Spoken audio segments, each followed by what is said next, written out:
Hi all, so welcome to another day on this JMeter training. And as a recap, uh, so we have finished everything about execution and related stuff, right? In till all previous videos, which was a huge topic, right? So all this from here will here on, then yeah, all this concept as well. Then parameterizations of uh, using P function, then passing the value. Then we talked about a test suite creation also using module control, using the simple way, the best way, then using module and include controller. What is test suite? How it is run in better way. Some best practices that we should always prefer to have a better reporting, right? That all thing we have talked about. There were some limitations also for module controller and include controller that also is. So all thing related to execution is finished. So now I think you all will be in a position that you can start any project. You can start creating the script and you can do the execution and you can have the report. Now we will be talking about some other concepts. So whatever we have talked now, this is the whole process that we do when we get a project. You get a project, you identify the scenario, you do the recording, you prepare the script for one scenario, multiple scenario, then you set up the test environment, performance test environment, you run the test, you have the report, you analyze. This is what ongoing. Now some additional thing. Okay, so from here, so like 50% of course you can say, 60% of course is completed. The main thing is completed, like how all things are done, everything, with all the best practices which we follow. Now some other topics, which are like added topics with all this stuff. So in this first topic, we will be learning is today like a scope of JMeter and the scope of JMeter elements and its variables, or you can say JMeter scoping rule. It is also called a JMeter scoping rule. In that, there will be also a concept of local and global variables scoping rule. Then execution order or execution precedency, execution order of JMeter elements, or JMeter elements execution precedency rule. Precedency means a preference. Okay, preference. So to understand that, first we will be talking about scoping. See, there are four kinds of scope in a JMeter, in our JMeter. The scoping of element rule is there. First at test plan level, second at thread group level, third at controller level, fourth at sampler level. Now level is power. Okay, so just understand this in very simple way that suppose there is a district and I'm just talking at a higher level, so do not get confused. We are talking about power, the influence. Okay. So anything, suppose there is a DM, right? District magistrate will be there, which controls whole district. Then there are sub junior ADM like that, SDO, slowly the power, and so as the level decreases, the power decreases. So same way, like whatever element that you use at test plan, that will have whole test plan power or setting. Setting will be applied to whole test plan, right? Understand? If you use any element at thread group level, its setting or its power will only be applied to that thread group.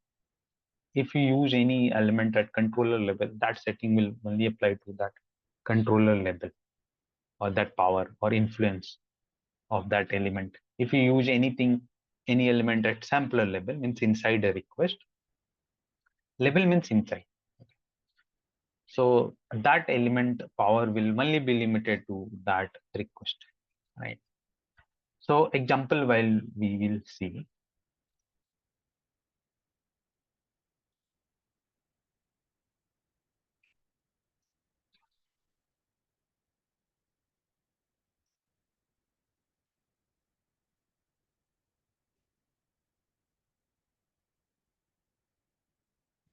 First, I will show you in simple.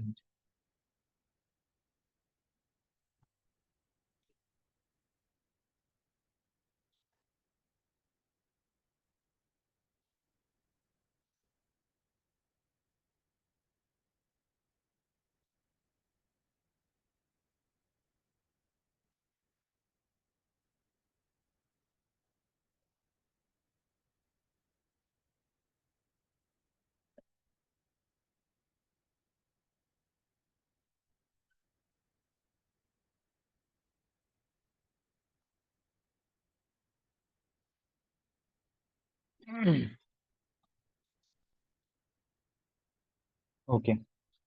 So for an example,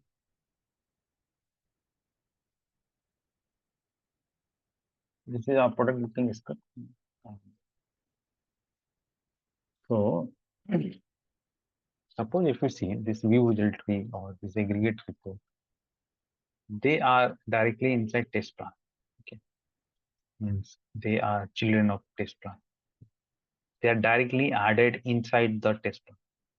It means that these both are at test plan level. Okay.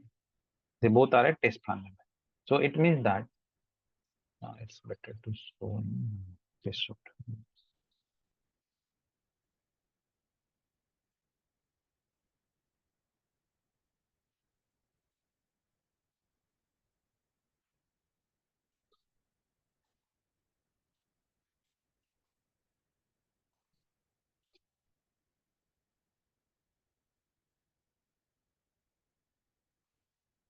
And this will need for now. So suppose here it is view result. Okay. And it's directly inside test plan. This both, because if you expand and close, minimize or maximize, you see it's directly inside test. It means that they are directly added at test plan level. At whenever we talk mean at like level means at means inside. Okay. So they are inside test plan. So it means that they are direct. So their power, their setting or their influence is complete test plan. And that is the reason when we run a test, so we can see the result in them from both thread group failure. But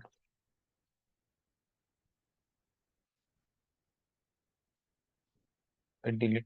Oh shit!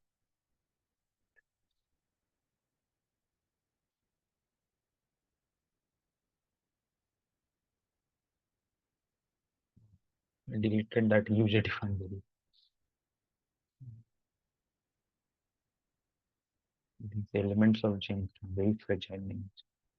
Anything will happen if you do not click them carefully.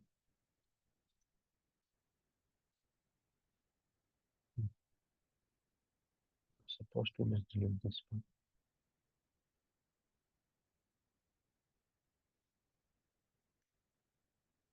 Okay. Yeah. So, so that's why whenever we will run, you will see the result of both scenarios, product booking and user resistance, right? So you can see product booking is all a product booking, then somewhere is the user registration. So result from both run is being displayed because its influence is like you can draw a circle like this, test plan, right? Now, same thing or here aggregate report also. You can see here also we see the result of both scenarios. Now the same thing, if I both thing control X, I move to first thread group inside this thread. So it's now inside product booking. Do you see? Yeah, these both are inside product.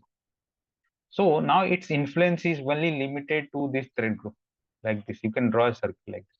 So its power is like this, or influence or setting only applies till this thread group. Now this setting doesn't apply to the next thread group because you have to draw a circle like this one. So this circle or power is not coming here. So now if I run and you'll see, so when I'll be running, you'll see only it will be showing result of product. Both will be running. Okay. Even product booking will also be running. User registration will also be running. 10 users in total only will run, but you will see only results of product booking. Okay. So in aggregate report, do you see everything 6 times? I'll just do it fast. So do you see everything 6 times? Here 10 users were running. We didn't focus over there. So here you see total 10 users are running, but it's only showing 10 6 stuff. Why? Because user registration they are running, but that result is not going on. because that scope is not reaching there. Understood? Scope, power, rule, uh, scoping rule, influence, setting, right? Same thing. If this two again, I'll move it Control X and put inside this thread, inside user registration. So now its power is like this. And it's only this thread group. So product booking, it's not applying to product. So now same test will running. It will you'll see it will be running for 10 users. But here you will see only 4 users. So it will be running for total 10 users, but here we'll see only 4. Why? Because this scenario is running 4 users, right? 6 is this, 4 is this. This already we have made long. So only this scenario means this simple controller thing we see here. Right? Now the same thing, this both I'll move to a controller. Suppose a controller called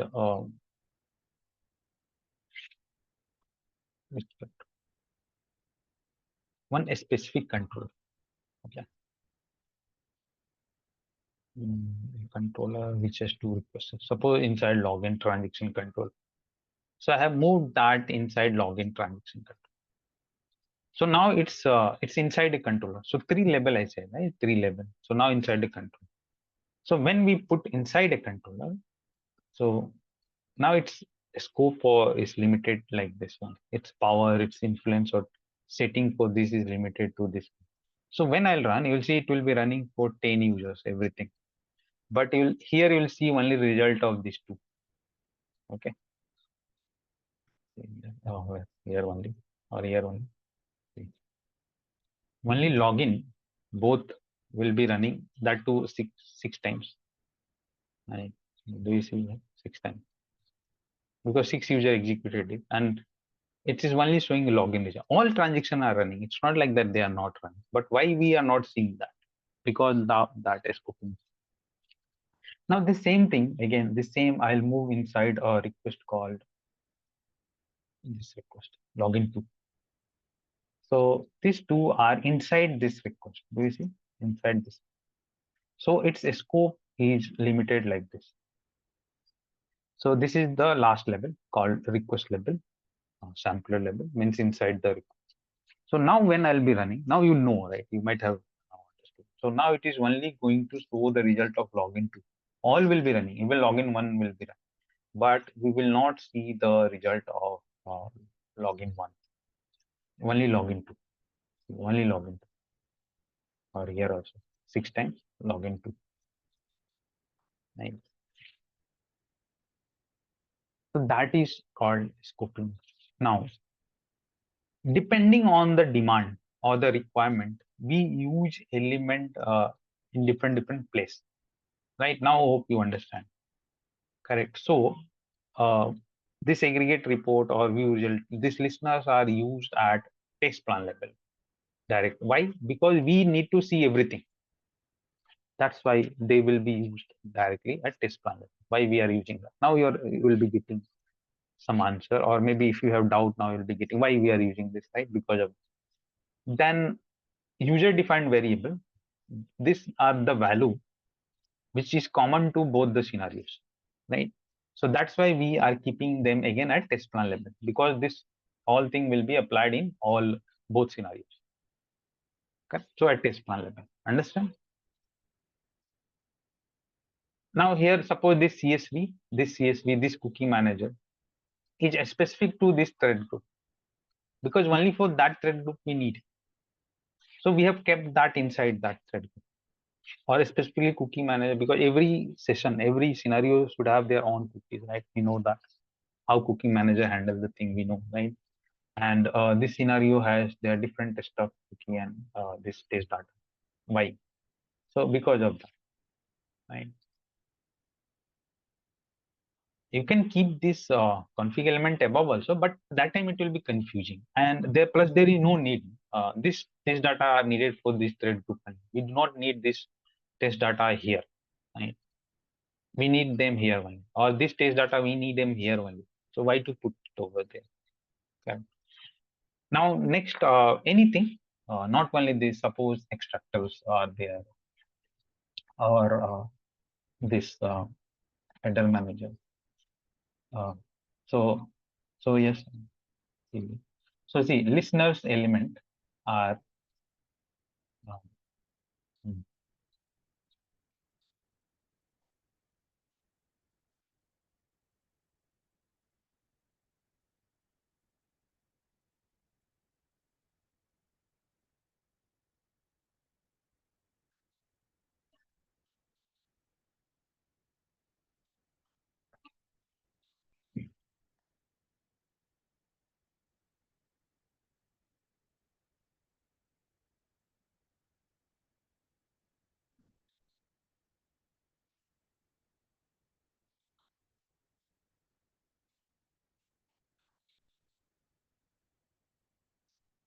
just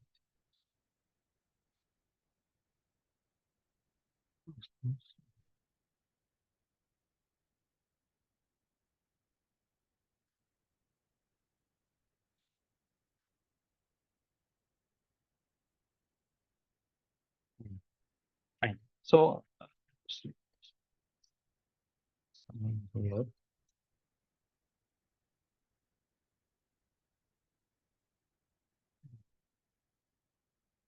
some changes that needs to be done now and then. Yeah.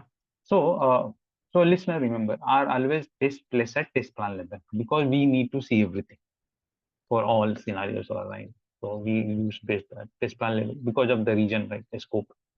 Except one listener called save responses to a file. This listener is used in file download scenario. Okay, file download scenario, and that is used at request level. Means inside request we have to use that listener. Apart from that, all listener are used directly at test plan level. Then there are config elements. So config elements have different levels depending on the requirement. Remember, there is no hard and fast rule for config elements. Right? Like few config element, you will see that suppose test data are config element, cookie are manager config element. So cookie manager, every scenario should have their own cookie manager. So it's a mandatory thing. So you cannot use only one cookie manager here. You will think that why to keep two cookie manager? We can keep one at test plan level and it can handle cookies for both. Actually, that is wrong because that specifically it's written that cookie every session has different cookies. So every scenario has different cookie. So cookie manager, both scenario has two different cookie manager added, right? They cannot be common. Understand? Now, so this is a config element, cookie manager config. Then we have this test data. So again, every scenario should have their different test data and makes the things easy to run the test suite also. So we keep them, right? Now there are some other config element like user defined variable is a config element. You can see all config element. You right click in the see config element. So CSV, header manager, cookie, cache, request default, user defined. Request default also we have used in embedded resources stuff, right? We have I have told that like when you want to retrieve the embedded resources, so you can add this element here and and uh, go to the advanced tab and put a check mark in this and this. And so what will happen? This setting is global setting. It's a test plan level. So its setting will be applied to both the scenario. And what will happen? All the request of either this product booking scenario or all the request of user registration scenario, retrieving the embedded resource. Correct. And plus, whenever we download embedded resources, we have to also use cache manager. That thing is, but so you see, so depending on the requirement, right? We cookie manager, sorry, the config elements. There are so many config, and that too, the important like 5, 6 are there. 1, 2, 3, 4, 5, which are mostly used. We have 6, like this 6. Okay, so user defined. So user defined again, right? Why it's used on top? Because this value which is we are keeping here that needs to be shared in all. So that's why global. Test panel thing is called global everywhere. If you use if you keep anything here, that scope will only be limited here. It cannot be shared outside to this side. So that problem is. So these are here. So one of the config element is here, right? One config element that we know is inside the request. Every request had this header manager, and header manager is also a config element. Right? Config element, header manager. Right? So, but this has to be inside the request. Right? Inside the holds the header. So you see, config element has depending on the requirement, config element has different position. Not config element have different position to use. All right. Except CSV dataset config element, basically it can be used. Generally for CSV dataset config element, there is one rule that it can be only used at test plan or control thread group level. It doesn't have any controller or sampler level. It means even if you use controller or sampler level, its behavior doesn't change it. It acts like it is at thread group level. So that's what I have written. But again, where we use, right, depending on requirement, you can use. Then comes pre-processor and post-processors and assertion. They are best used at sampler level, means request level.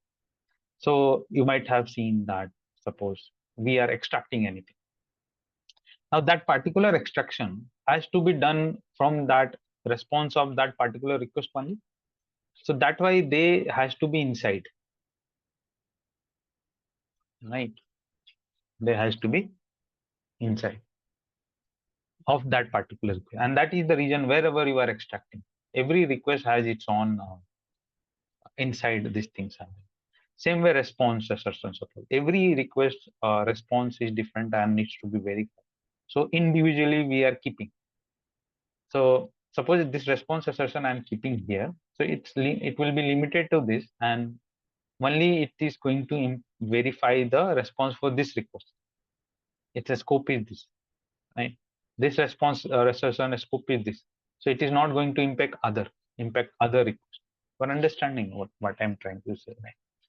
I'll tell you. Suppose the same response assertion, I will put at controller level.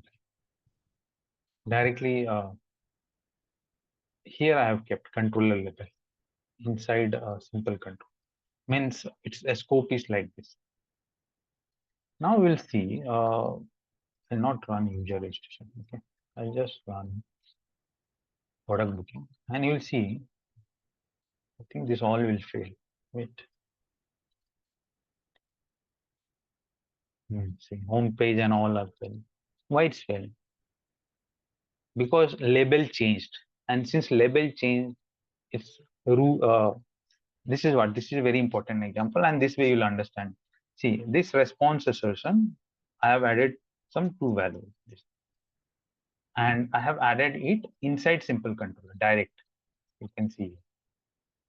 I hope it's visible here. Inside simple means here. So its scope is like this.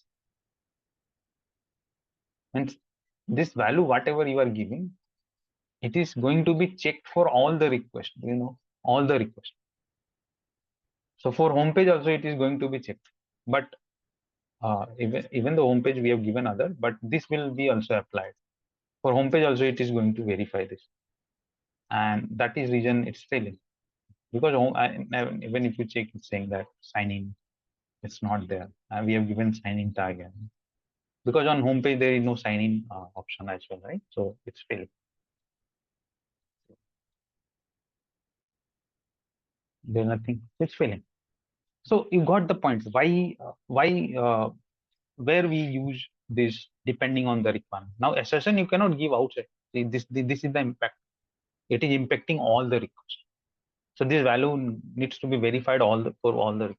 And that is the reason we keep them inside the request, so that every request should have their own verification, right? Have their own verification. That is the reason. And since this response assertion is only limited to this, so this value is only going to impact this. this value, this assertion is limited to this. So this value is only going to impact this. Correct? Understood? So hope this example might have made the things clear. What is the meaning of a scoping rule and how any improper arrangement of anything, how it is impacting. Right. So the assertions, the post processor, the extractor element, the RSA. Suppose RSA. Why RSA? I just said we have at thread group level also the settings are there, right, to stop the test whenever there is sampler error.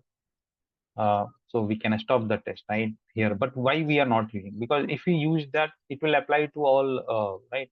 But we do not want to apply this error handling to all. We want to apply it only some specific scenarios. So that's why we are using it inside. Like this will only impact this one. If the same thing I will keep outside somewhere, suppose inside simple control, so it is going to impact all the requests. So in any request by default, if error is there, it will the user will stop or whatever setting you have choose, that will be done. But we do not want, right? We want only that request has to be stopped. So we are using it specifically inside. You see, so this is the scoping rule, how where they should be used depending on all the requirements. And that is the different places. There are 4 places where you can use. And when you use at all these 4 places, this is how their behavior or power or significance, you can say, or settings or influence will be there. And one very example of assertion we have just seen, right, how it is impacting. Right. So these all are best used at sampler level. Then we have this timers are there. So timer generally we do not use directly in our web app test plan. Right? They can be used in API testing, but generally in web test plan we do not use timer directly. What we use think time.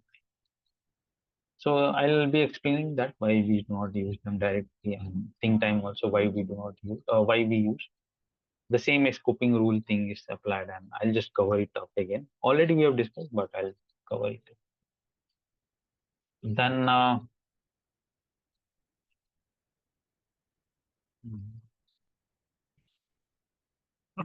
there are 2 timers which are completely different. Synchronizing timer is for spike testing, and constant throughput timer is for controlling the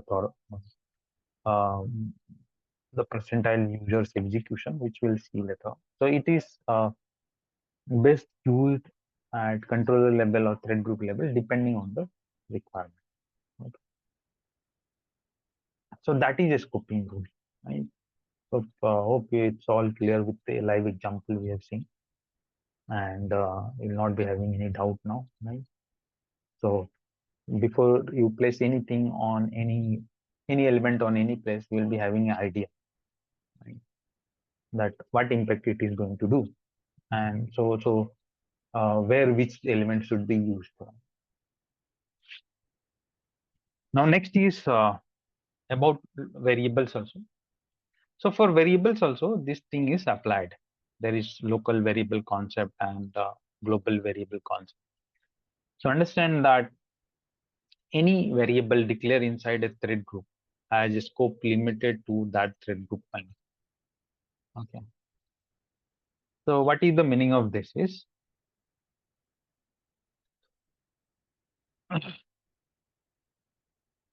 that variable. So suppose uh, you we are extracting a pet one. Suppose I am extracting pet in product booking, and we are storing that in a variable called cpet. Now the cpet is inside this thread group. It means that this cpet scope will be limited to this thread group only. You can call this cpet anywhere inside this thread group, anywhere. But you cannot call it outside of this thread group. Suppose this cpet, I'll call it in a thread group called user registration. Anywhere, somewhere. Suppose here at home page only. Here I'll put In name, I'll put dollar flower prices. Variable name flower prices. Close. Okay.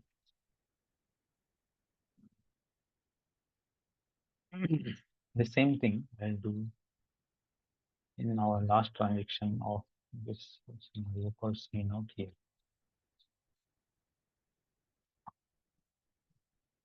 And we'll be just running this one window.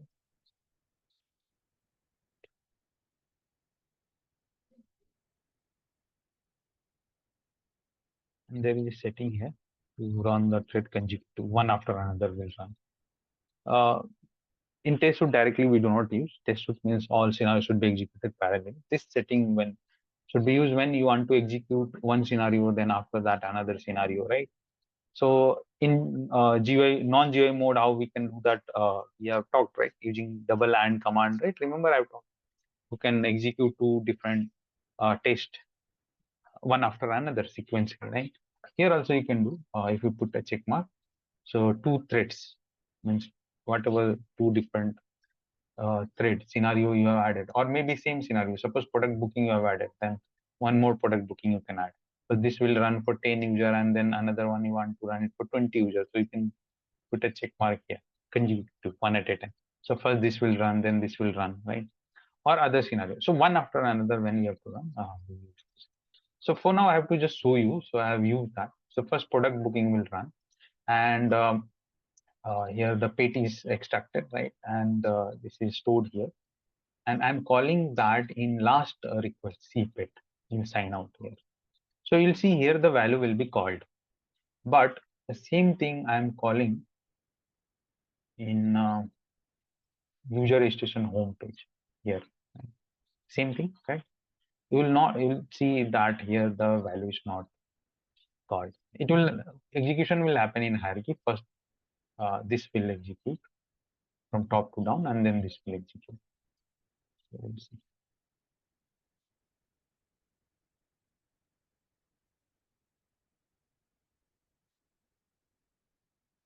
here. Sign out bird came or not? CPET is bird. But after sign out, do you see home page? This home page is of user registration. Do you see the value getting coming in? Here it came, but here it didn't came. Why? That is what just we discussed that. Any variable that you declare inside a thread group will be local to that thread group. You cannot call it outside. Means in another thread group. Same vice versa. Any variable of this, you cannot call it out. Not possible. There is a way to do that, but that is a totally different thing. In interview question, that way is asked. We'll be talking about that way later on. But by default, this is one. So that is a scope of local variable, right? Then there are global variable. Global variable are those which are declared at test plan level, especially in user defined variable. You can call it anywhere, right? So that's why we use this here, so that we can call anywhere or anywhere, right? And they will be called. So that is about variables, local variable scope and global variable scope. Okay. Plus there is one more thing, which is an exception actually. Any variable that you keep in user defined variable, like means this, and you keep this anywhere in your test plan, it is always a global variable. So that exception rule doesn't apply to this. So that is one exception I was saying. But suppose this user defined variable from here, I'm moving it inside. I moved it here.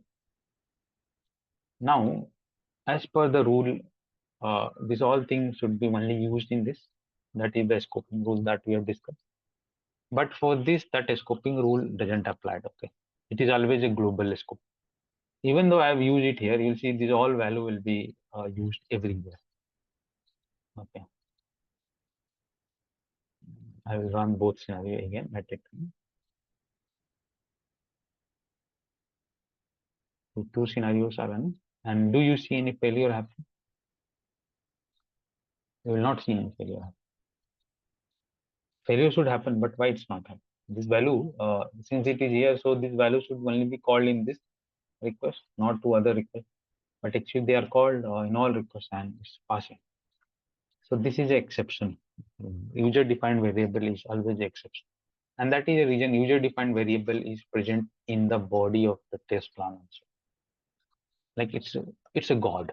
Means test plan is the main god, so it's a part of god.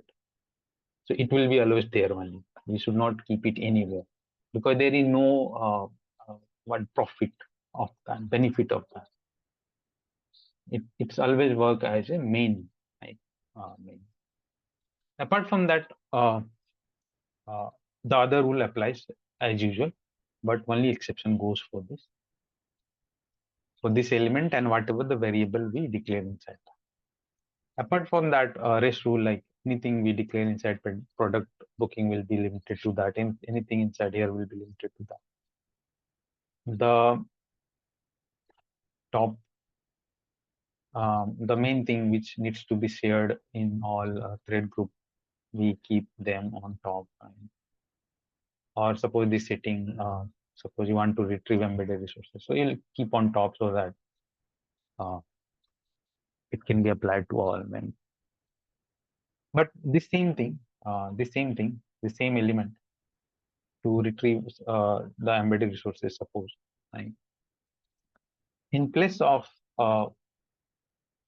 keeping it here, if you move it, suppose to a request, maybe here. So login has two requests and check first request here. So I'll put it here. And I have applied this setting. So you know what, now what will happen, right? This setting is only applicable to this. Means what, only this request will be retrieving that it's embedded resources because you have applied that.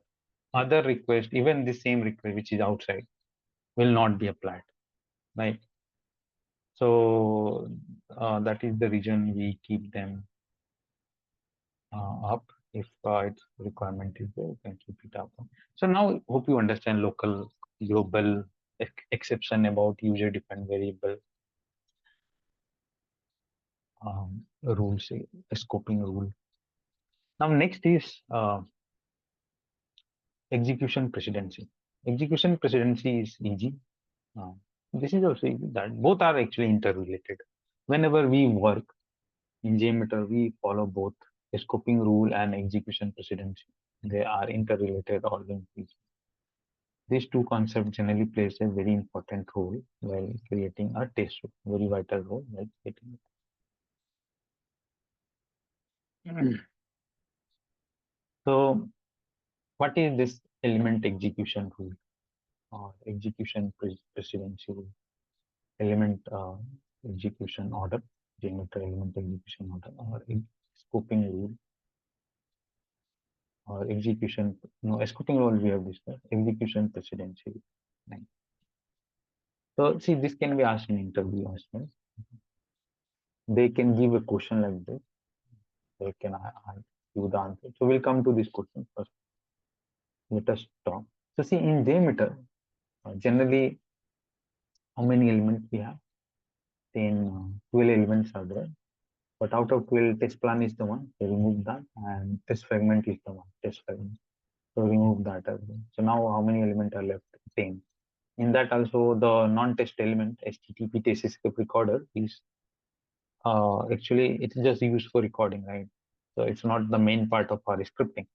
So -1 that also. So now we are left with 9 elements. So 1, 2, 3, 4, 5, 6, 7, 8. And this here 2 is there actually. 1. This is 1. This is 2. This is 3, 4. Here 2, 5 controller and sampler. So 1, 2, 3, 4, 5, 6. This is 7. This is 8. 9, 9. So 9 are there, right? So, and they are used in script, right? Final script we use them. So there is rule for that. Now, what is that? See, that logic controllers are also called as logic controller, and the request sampler. This is the one which is executed. So that will be always in the middle place, remember. Okay. Now, before that, remember, before the request is fired, before the request is fired, there are three things that will be executed in hierarchy from the top. Inside thread group, everything will be there. So all thread group also will not consider because thread group is kind of older. So first, which will be, so before this, these all are before the request is fired. So in that first point is configure. Second point is preprocessor. Third point is timer. Then the request will be fired. So sampler will be at fourth point, remember. And after that, controllers are fired. Sometime controller get fired after sampler also. Some controllers are there. So they are interrelated. Anyone, depending on situation, this one will be considered first or this one will be considered first, right? So that's why they are kept in one line. So 4 and 5 you can keep controllers and sampler 4, 5. And that is the main point as well, main point. And then, right, so before this controller is executed or sampler is executed, three things will happen. First, config element will be considered, taken in consideration and loaded. Preprocessor is taken into consideration and loaded. Timer is taken into consideration and loaded.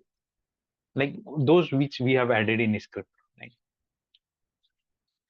Then the firing of the request and controller will happen. And then these are after.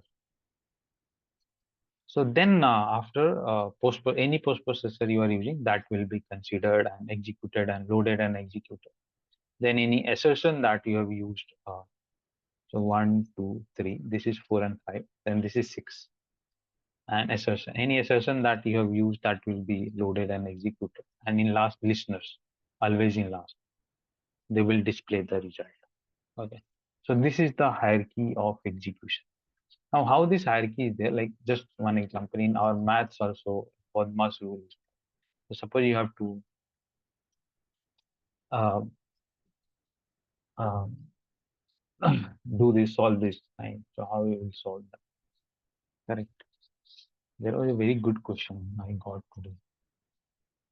So this is uh, this is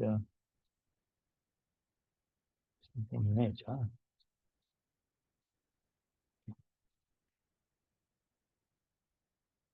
Yeah, I put this question.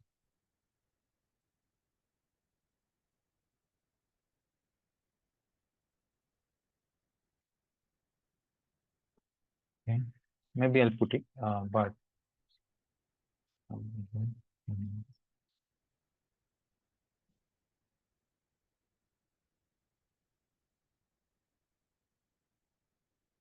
like what was that? 3 divided by 2 divided by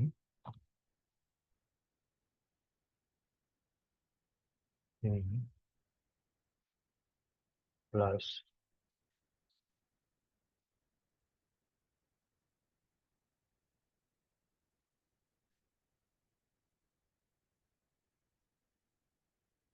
2 plus 1 divided by 3. It was something like that. Okay. So how we will solve this? You see,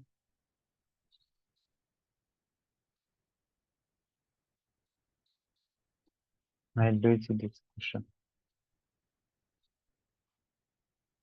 Using the board mass rule. But this is confusion, no? Very much confusion.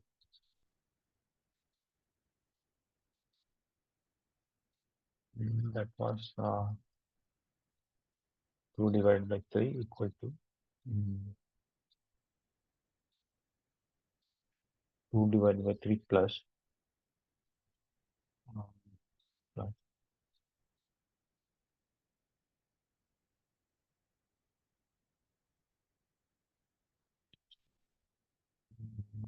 and then there was something 2 divided by Divided by 2 plus 1, I think, divided by 3. Yeah, plus 2 again, divided by 2 plus 1 divided. It was like this. Okay. Now here you can do 3. And, no. This was a question. It came in one competitive exam. Okay. So you see, this is a serious question, right? So, uh, uh, so like that, we have here also. This is a simple one. This is easy to solve using Verma's rule. This one which I have given, but this will anyone will get confusion here plus and then here plus. So how is what you so?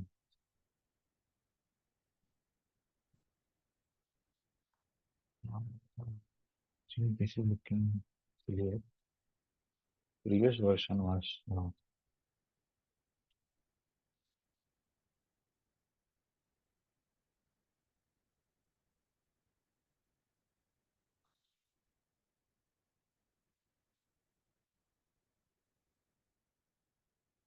English format. Somewhat I am confused, but it is like it was. Okay. So same goes here, right? We have a rule also, right? Now how that happens? So practically, see, suppose this view result tree and aggregate report. Even generally I put it in the last because they are executed in last. But even if you put in the top here, you can put it. It's not like that. You can always drag and drop, and they will show the result. Suppose I'll run it. So we'll see both two users running and both scenarios. You can see in aggregate report here. Do you see home page 2 times, login signing 3 times, all happening. Both scenarios are running. Okay, this is user registration or there will be one this somewhere. Yeah, both are running. This is the product booking. So we can, even though they are top and they are downside, but they are displaying the result. Means what? Whenever this test is running, these are considered in the last one.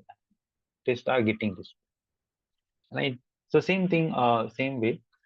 Suppose this user defined variable or this HTTP request default control X. I'll put them in the last. Suppose here, I'm putting them here. Now here, or suppose this element, suppose this setting to retrieve the embedded resource, it is in last after this. But do not think like that. Whenever we run the test, so these are config elements. Remember? So always this will be loaded first. So when this will be loaded first, so these all variables will be loaded in the memory. This setting will be loaded in the memory, and then they will be applied to this. Right? They will be applied to that. So so we can keep it downside also, not a problem. But why I prefer so generally so that we remember the hierarchy as right hierarchy. But they can be moving up and down, not an issue. Right? Hope you understood. So this is the rule. Same way. Mm,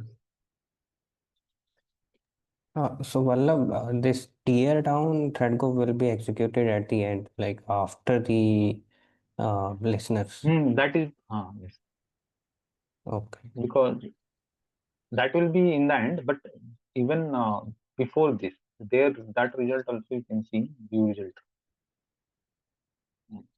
In thread group sequence, it executes in last. So its behavior is like it has to always execute in last. Tear down. Okay, now what I lost.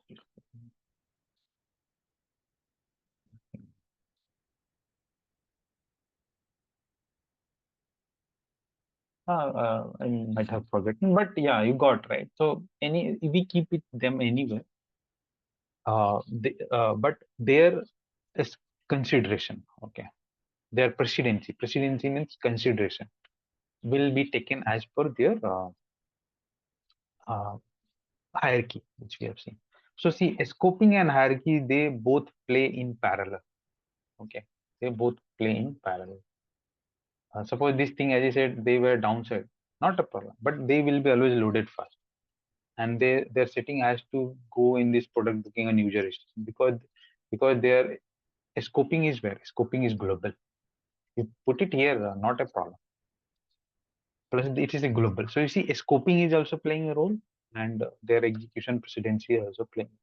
Same way, this example, like any assertion or what we are executing some stuff here. So assertions and other things. The post processor, as you see, they gets executed in uh, like first, second, third. This is fourth, fifth. You can say sixth, seventh, and eighth. Right? 8 elements are there total, ignoring thread. So out of 12 element which I reduce, one is test plan, then one is test fragment, test fragment. Third one is non-test element, which is HTTP recorder, and fourth one is thread group. So 12 minus 4 is 8. So we have 8 elements which play the role, which we use here and there, right? Here and there. So post processor and assertion and listener, they are in the sequence. So that's why you see post processor. Generally, we add inside only. Right? That's fine. By default, you will think it's inside. Okay, but yeah, why we put inside? Because a scoping rule that we are following, because this has to impact this. The assertion example only we just discussed, that we cannot use outside. If we use outside, this value has to it will start verifying for all. Right? So scoping rule. Even you put on the top, like I'll show you. Suppose. Control C. Control.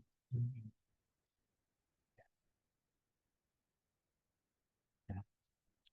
Suppose I put in on top thread group, means now this value has to be verified in whole thread group for product booking, and it's on top, but its execution in last. Right? So it doesn't mean that it will be loaded in top. No.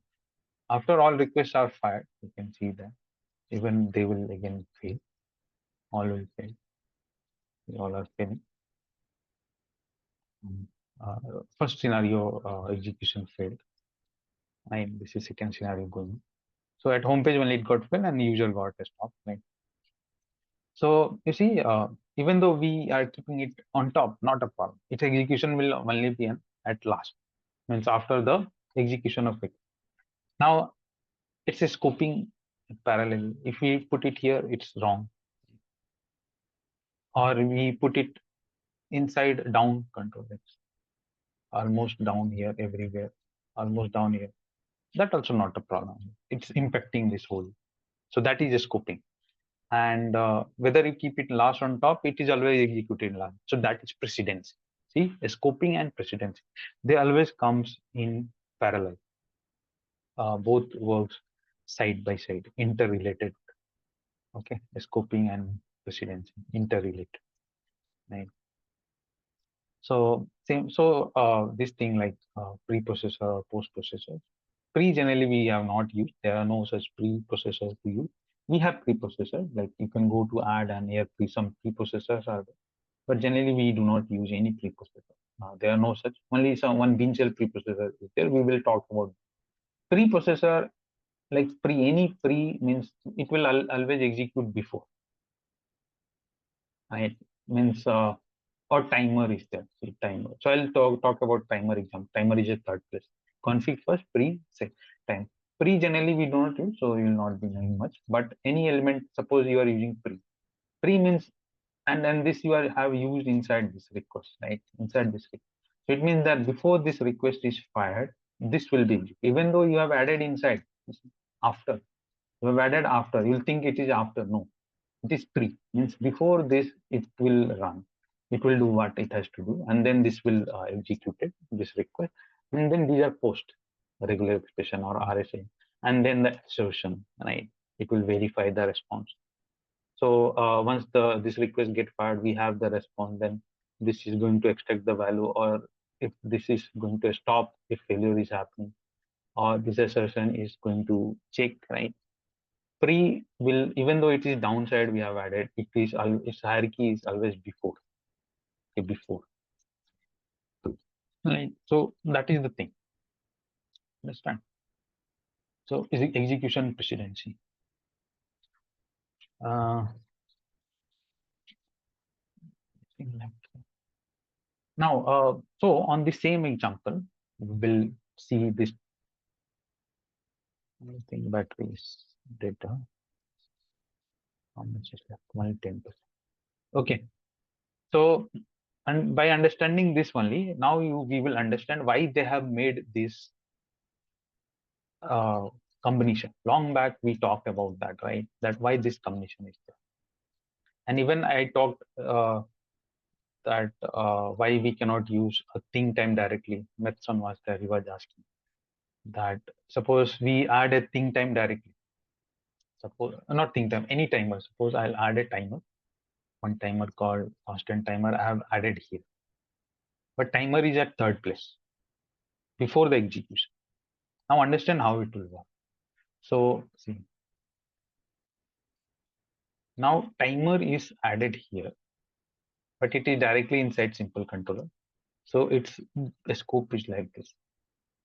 Now even it is down, that is not a problem. The execution is at third. Means before execution of each request. Suppose you are giving a 5-second gap, 5,000, 5,000. So what will happen before execution of each request? It will make them wait for 5 seconds. Before see, before home page is executed, a 5-second gap. Before enter store is executed, a 5-second. Before sign in is executed, a 5-second gap.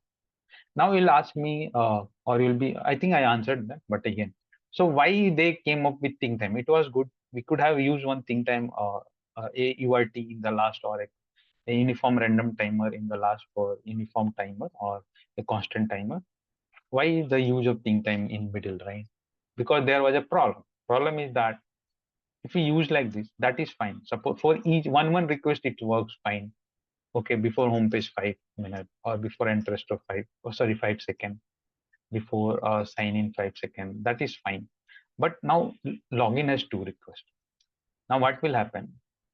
Before login 1 5-second gap, and before login 2 also 5-second gap. It will do, right? Before, see, that is what precedency, and that is how it is, and that is the scope. See, precedency and scope, how it's playing. It's before each request, it is taking its effect. So that is precedency, execution precedency, right? And it's the scope, whether we put it here, where we have put it, we have put it simple control, so it's applying to all. So a scope, right? A scope. Now problem, what was the problem here? That log, what is the definition of think time? Think time means wait time between two transaction, right? Two transactions. But here when we do like, so it is giving a wait time of 5 seconds before login, and 5 seconds before login 2, login 1, which is unrealistic, right? Think time should be a gap between sign in transaction and login transaction here, not between the same requests of one transaction. This is wrong, right? Even when we do this in network tab, right? We see, suppose you do login, you'll see this both requests will be fired one after another in immediately, right? There is no gap. So this approach was creating a wrong effect in this kind of. So that's why they avoided that, and they came up with this combination of think time. Now, how think time is working? So here also they have followed this execution rule and scoping precedence. So we know that, right? See, that we know how it works. So first home page will be executed, correct? And then this think time name is FCA, correct? So home page got executed, then FCA is going to execute, and FCA is only element which we cannot see, right? See. So it is going to execute. But now inside this, a timer is there.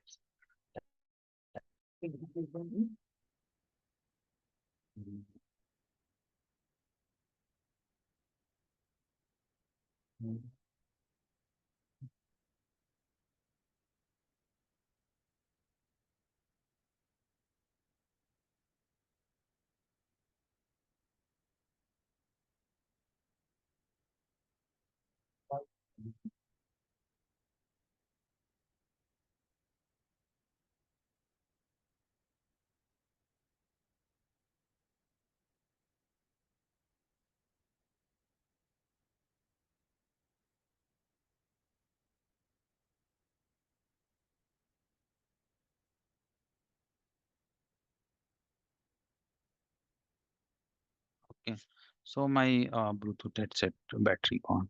Okay. So I think my voice is audible. I plugged in another headset. Right. So right. So this is home page. First, it will get executed. Then this is what? This is a FCA. FCA is a sampler, right? We know that it's a sampler, which do not we do not see it not show up in result, right? Result, correct. But it is going to execute now. But what will happen before that? Inside this timer is there. So it means that timer is only going to affect this only, this FCA only. So before this gets executed, this timer will generate the random time, and it will make this FCA wait for that particular time, whatever, let us say 8 seconds or right, whatever.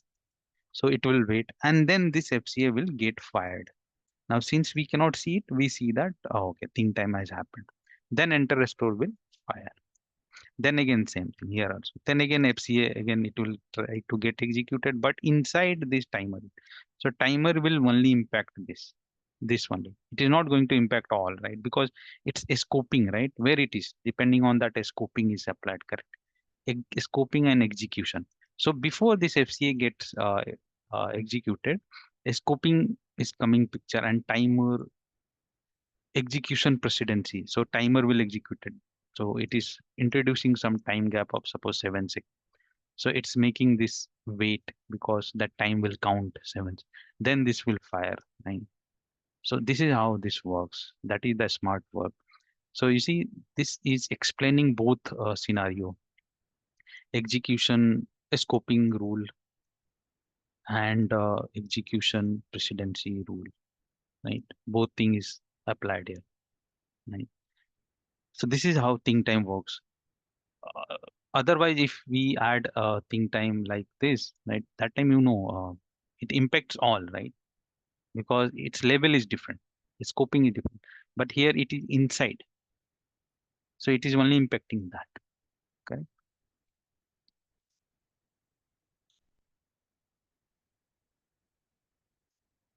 So this is the scoping rule and execution precedency rule in detail.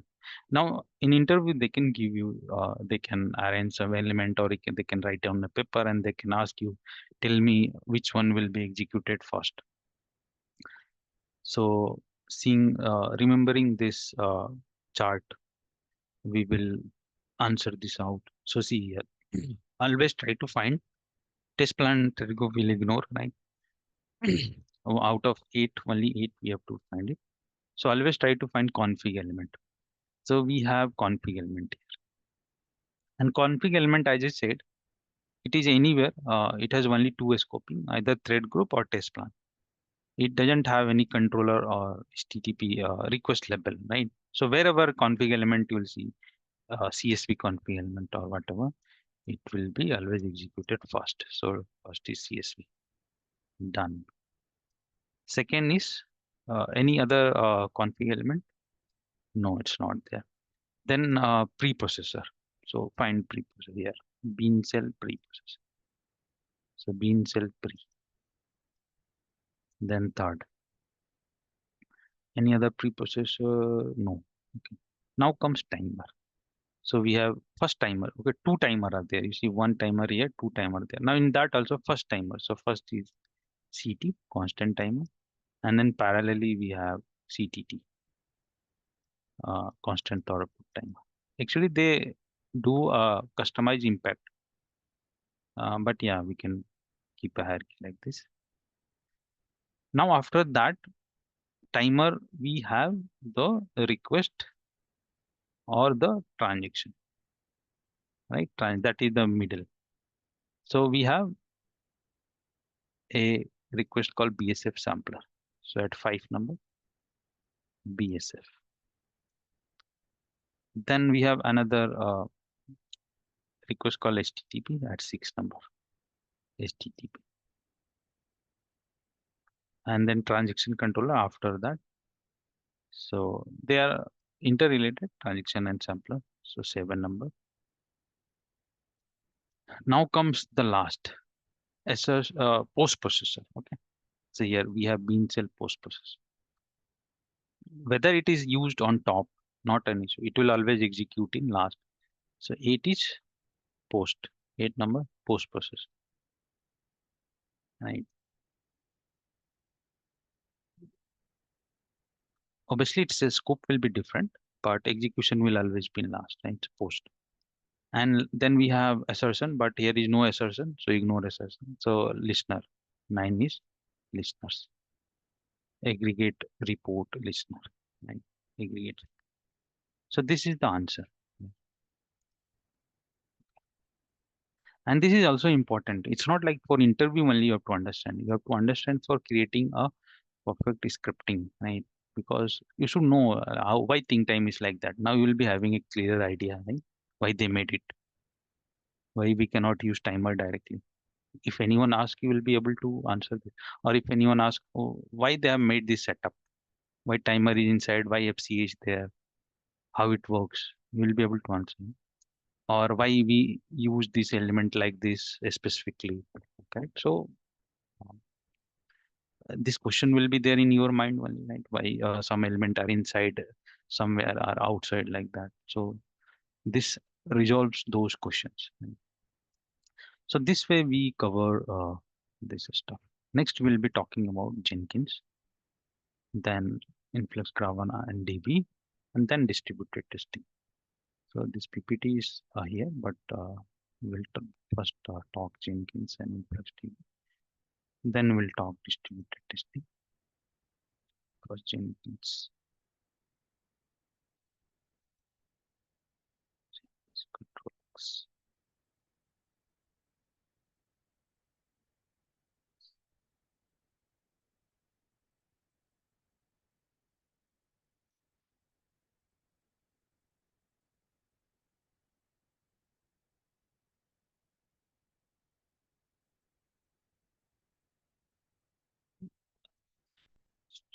Testing, then sub element series we will start where we'll cover whatever elements are left.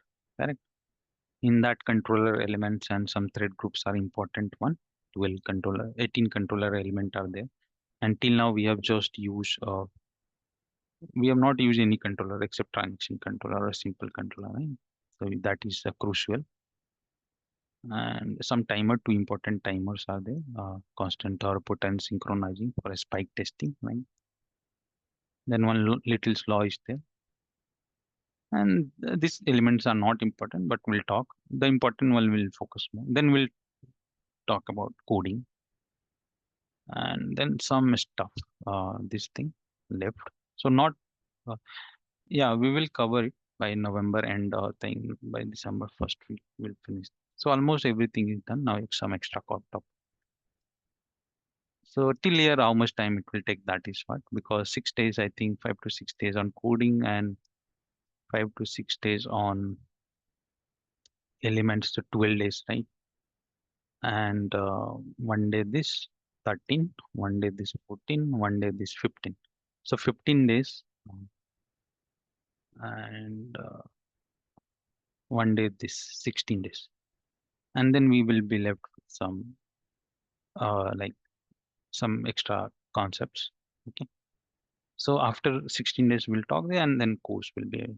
So still how many working day we have? I think 21 working day we have to finish out. Because 5 days, 16 and 5 days, right? So yeah, 21 on max 22 days we have still to go. Means almost 1 month till December 10, I believe. If we go daily basis, 5 days each week. So 20 means 4 more weeks it will take. So that is for today.